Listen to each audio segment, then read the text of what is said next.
plusieurs personnes sont en train de réaliser qu'une certaine autonomie alimentaire, ce n'est pas mauvais dans un contexte de pandémie. On nous dit que les chaînes de production ne sont pas en danger, mais il n'en demeure pas moins qu'on veut peut-être avoir un potager qui nous fournira un peu plus de légumes.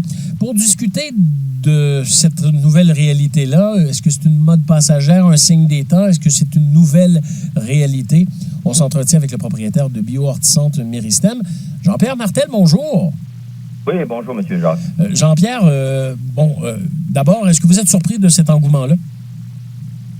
Non, c'est un mouvement qui date de, je dirais, 3-4 années, là, facilement, l'engouement pour les potagers à la maison. Mais là, vraiment, avec ce qui se passe là, dans le contexte actuel, c'est d'autant plus d'actualité.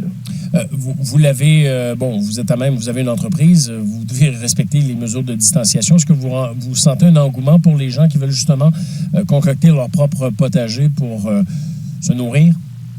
Définitivement, dans ce contexte-là de confinement, je pense que le jardinage, en général, devient une activité prioritaire. Hein. Les gens ne peuvent pas sortir, donc de se retrouver à la maison, là, et de pouvoir être à l'extérieur et jardiner, là, oui, définitivement, c'est essentiel.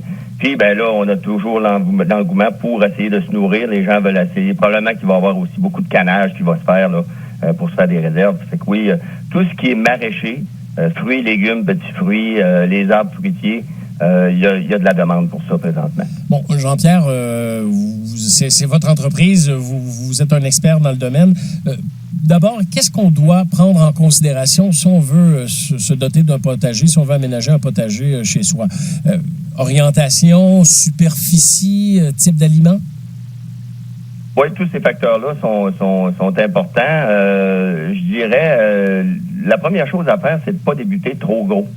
Parce que ça peut être quand même décourageant, parce qu'un potager, ça demande un minimum d'entretien quand même. Lorsque la situation va redevenir à la normale, là, les gens vont, si c'est le cas, les gens vont quand même avoir un petit peu moins de temps. L'orientation, on dit toujours le plus de lumière possible, mais les gens qui n'ont pas de lumière ou moins d'ensoleillement peuvent quand même cultiver certaines plantes, principalement des fines herbes ou de la laitue, ces choses-là. Qu'est-ce qui est le plus simple à faire pousser à la maison, Jean-Pierre? Écoutez, il y a beaucoup de choses, là. Toutes les plantes potagères, ça reste que c'est de l'horticulture. Ça dépend. Vous avez le choix de partir vos semis, parce que là, de ce temps-ci, il y a beaucoup de gens qui partent le semis, ou d'acheter les plants là, directement en plant. Il y a différentes plantes qui sont plus faciles que l'autre. C'est certain que toutes les semis au jardin, carottes, radis, laitues, ces choses-là, c'est quand même beaucoup plus simple. Partir des plants de tomates, ça demande un petit peu plus de soins, mais c'est quand même relativement facile. Fait qu'il y a pas de restriction là, comme telle. Là. On peut vraiment là, établir c'est quoi nos priorités, qu'est-ce qu'on veut cultiver, puis après ça, faire une bonne planification de notre potager. Puis n'oubliez pas de faire des rotations d'année en année, justement, pour éviter qu'il y ait des maladies comme telles. Oui, et puis les tomates, oui, vous avez raison, c'est plus difficile, mais moi, j'ai quelques tomates qui étaient restées dans la terre et qui ont fini par donner de nouveaux plants l'année suivante. Pour les semis, quels sont les trucs de base pour peut-être avoir des bons résultats? Vous dites que c'est peut-être difficile avec plus difficile avec des plants de tomates, mais à la base, qu'est-ce qu'il faut respecter? Les semis, en général, M. Jacques, ce qu'il faut faire, là, c'est les gens oublient souvent, ils achètent un terreau, puis ils ne l'humidifient pas. Donc, il faut s'assurer, là, si vous achetez un sac de terreau, là, souvent, il est très sec. Et puis, les terreaux semis sont relativement faits à base de mousse de sphagne. La mousse de sphagne va contenir 10 fois son volume en eau. Fait que c'est là l'importance de l'humidifier avant. Donc, de bien le pétrir, puis d'amener de l'eau pour qu'il soit déjà humide. Parce que si on met la semence dedans, puis la germination se fait, c'est certain que l'eau va se faire tirer par osmose. Donc, il va y avoir du séchage.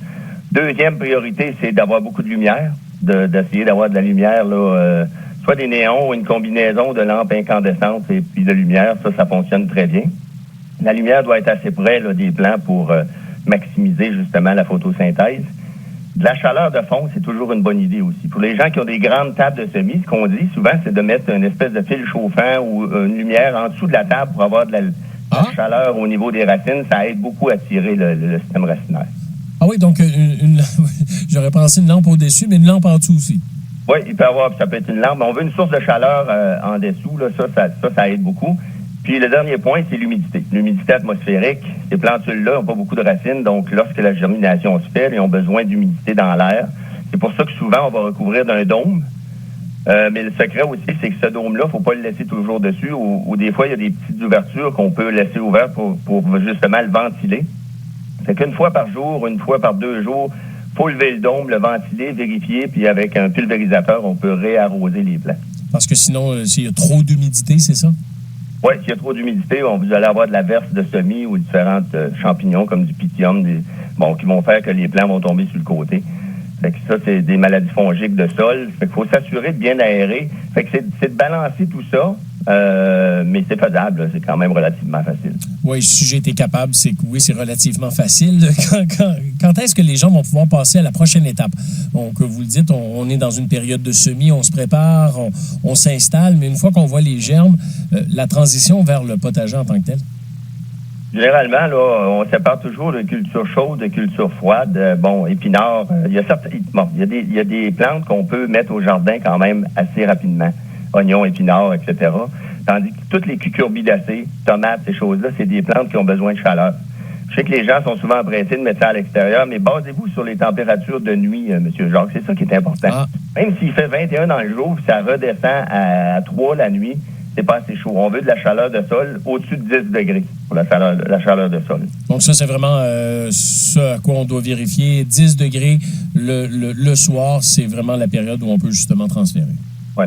Généralement, là, passer la mi-mai, là, c'est plus le temps d'aller à l'extérieur comme tel.